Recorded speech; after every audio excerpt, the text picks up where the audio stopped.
ಈ ಬಾರಿ ಗೌರಿ ಗಣೇಶ ಹಬ್ಬದ ದಿನದಂದೇ ಗಂಗಾಮಾತೆಗೆ ಪೂಜೆ ಸಲ್ಲಿಸುವುದು ಬಹಳ ವಿಶೇಷವಾಗಿದೆ ಎಂದು ಡಿಸಿಎಂ ಡಿಕೆ ಶಿವಕುಮಾರ್ ಹೇಳಿದರು.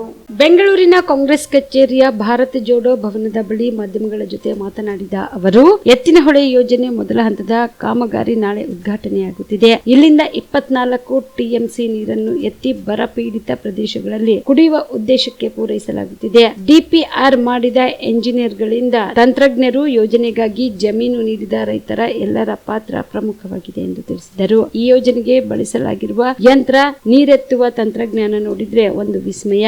ಹೆಚ್ಚಿನ ಹಣ ಖರ್ಚು ಮಾಡಿ ಯೋಜನೆ ಮಾಡಲಾಗಿದ್ದು ಅಂತರ್ಜಲ ಹೆಚ್ಚಳಕ್ಕೆ ಈ ಯೋಜನೆ ಸಹಕಾರಿಯಾಗಿದೆ ಎಂದರು.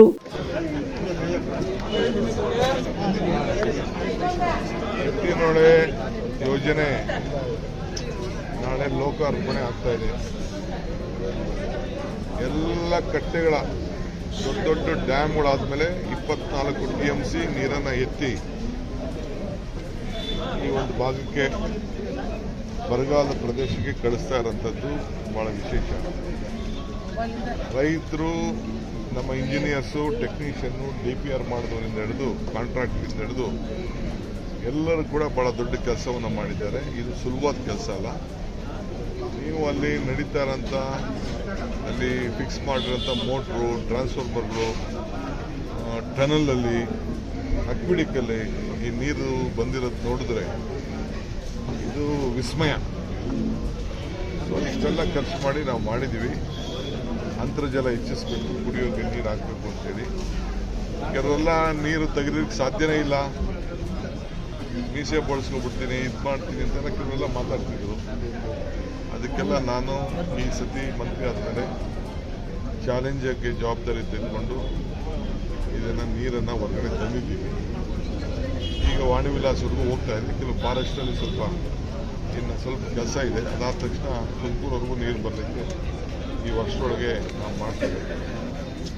ಸೊ ಇದಕ್ಕೆ ನಾನೆಲ್ಲ ಪಾರ್ಟಿ ಲೀಡರ್ಸ್ಗೂ ಇದಕ್ಕೆ ರಿಕ್ವೆಸ್ಟ್ ಮಾಡಿದ್ದೀನಿ, ಎಲ್ಲ MLAಸ್ಗೂ ರಿಕ್ವೆಸ್ಟ್ ಮಾಡಿದ್ದೀನಿ.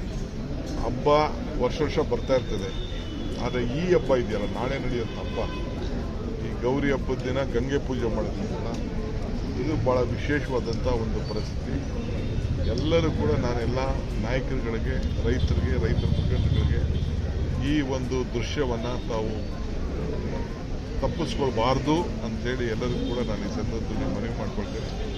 ಸೊ ಎಲ್ಲರೂ ಕೂಡ ಇದರಲ್ಲಿ ಪಾಲ್ಗೊಳ್ಬೇಕು. ನಾನು ಕ್ಯಾಬಿನೆಟಲ್ಲಿ ಕೂಡ ಪಾರ್ಟಿಸಿಪೇಟ್ ಮಾಡೋಕ್ಕಾಗ್ತಾ ಇಲ್ಲ. ಚೀಫ್ ಮಿನಿಸ್ಟರ್ಗಳಿಗೆ ಫೋನ್ ಮಾಡಿ ತಿಳಿಸಿ ನಾನು ಲೋಕಸಭಾ ಅರೇಂಜ್ಮೆಂಟ್ಸ್ ನೋಡಬೇಕು. ಸರಿ, ಬಿಜೆಪಿ ಟೀಕೆ ಮಾಡ್ತಾ ಇದೆ, ಬೆಂಗಳೂರು ಗಾರ್ಬೇಜ್ ಸಿಟಿ ಆಗಿದೆ ಅಂತ ಟೀಕೆ ಮಾಡ್ತಾ ಇದೆ. ಬಿಜೆಪಿ ಇರೋದೇ ಟೀಕೆ ಮಾಡೋಕ್ಕೆ, ಬಿಜೆಪಿ ಇರೋದೇ ರಾಜಕಾರಣ ಮಾಡಬೇಕು. ಈಗ ನೀವೇನು ಮಾಡಿದ್ರಿ? ನಾನಾದ್ರೂ ಅದನ್ನು ಶುದ್ಧಿ ಮಾಡಬೇಕು ಅಂತೇಳಿ ಪ್ರಯತ್ನ ಮಾಡ್ತಿದ್ದೀನಿ. ನಾನಾದ್ರೂ ಅದು ಶುದ್ಧಿ ಮಾಡಬೇಕು ಅಂತ ಪ್ರಯತ್ನ ಮಾಡಿ ಈಗ ಹೈದ್ರಾಬಾದ್ಗೆ ಹೋಗಿದ್ದೆ, ಮುಂಬೈಗೆ ಹೋಗಿದ್ದೆ, ಇದು ಮಡ್ರಾಸ್ಗೆ ಹೋಗಿದ್ದೆ, ಚೆನ್ನೈಗೆ ಹೋಗಿದ್ದೆ. ಈಗಾಗಲೇ ನಾನು 4 ಕಡೆ ಜಾಗ ಹುಡುಕಿದ್ದೀನಿ. ಸಿಟಿ ಒಳಗೆ ಬೇಡ, ದೂರ ಹಾಕಬೇಕು ಅಂತ ನನ್ನದೇ ಆದಂಥ ಒಂದು ಪ್ರಯತ್ನವನ್ನು ಮಾಡ್ತಾಯಿದ್ದೀನಿ. DCM ಪ್ರಚಾರಕ್ಕಾಗಿ ಅಷ್ಟೇ ಬ್ರಾಂಡ್ ಬೆಂಗಳೂರು ಅಂತ ಹೇಳ್ತಿದ್ದಾರೆ, ಬಟ್ ಅದನ್ನು ಕೆಲಸ ಮಾಡ್ತಾ ಇಲ್ಲ ಅಂತ ಹೇಳ್ತಿದ್ದಾರೆ ಸರ್. ಅವರಿಗೆಲ್ಲ ಉತ್ತರ ಕೊಡೋದಿಲ್ಲ. ನನ್ನ ಕೆಲಸಗಳು ಮಾತ್ರ ನಿಮ್ಮ ಕಣ್ಣು ಕಾಣ್ತವೆ. ನಿಮ್ಮ ಕನಸಿನ ಯೋಜನೆ ಮೇಕೆದಾಟದ ಏನು ಸರ್, ಏನು ಅದ್ರ ಬಗ್ಗೆ ಆಗಲಿ ಕೋರ್ಟಲ್ಲಿ ಎಲ್ಲ ಫೈಟ್ ಮಾಡ್ತಾ ಇದ್ದೀವಿ ಸರ್. ಮೀಟು ಅನ್ನೋದ್ರ ಬಗ್ಗೆ ಚರ್ಚೆ ಆಗ್ತಿದೆ. ಮೀಟು ಅನ್ನೋದು ಚರ್ಚೆ ಆಗ್ತಿದೆ. ಒಂದು ಸಮಿತಿ ಮಾಡಬೇಕು, ಕನ್ನಡ ಚಿತ್ರರಂಗದಲ್ಲಿ ಮಹಿಳೆಯರು ಸಮಸ್ಯೆಗಳಿದ್ದಾವೆ ಅಂತ ಹೇಳ್ತೀವಿ. ಮೀಟು ಅಂದ್ರೇನು?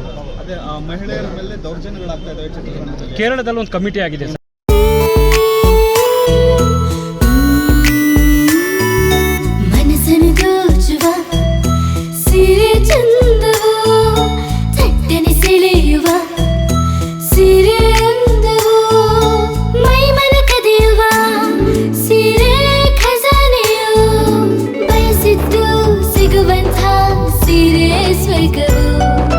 ಮದುವೆಯ ಸಂಭ್ರಮದ ಚಿತ್ತಾರದ ಸೀರೆಗಳು, ಶುಭದ ಕಾರ್ಯದಿ ಬಣ್ಣಗಳ ನರ್ತನ, ವಿಧ ವಿಧ ಸಂಗ್ರಹದಿ ಮನವನ್ನು ಅಪಹರಿಸೋ ವಿಜಯಲಕ್ಷ್ಮಿ ಸಿಲ್ಕ್ಸ್ ಸರಸಾಟಿಯಲ್ಲಿದೆ.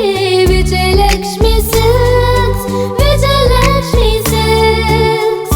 ಗುಲ್ಬರ್ಗ ಜಿಲ್ಲೆಯಲ್ಲಿಯೇ ಮಹಿಳೆಯರ ಮತ್ತು ಮಕ್ಕಳ ವಸ್ತ್ರಗಳ ಏಕೈಕ ಅತಿ ದೊಡ್ಡ showroom Vijayalakshmi silks, city centre mall, supermarket road, Gulbarga.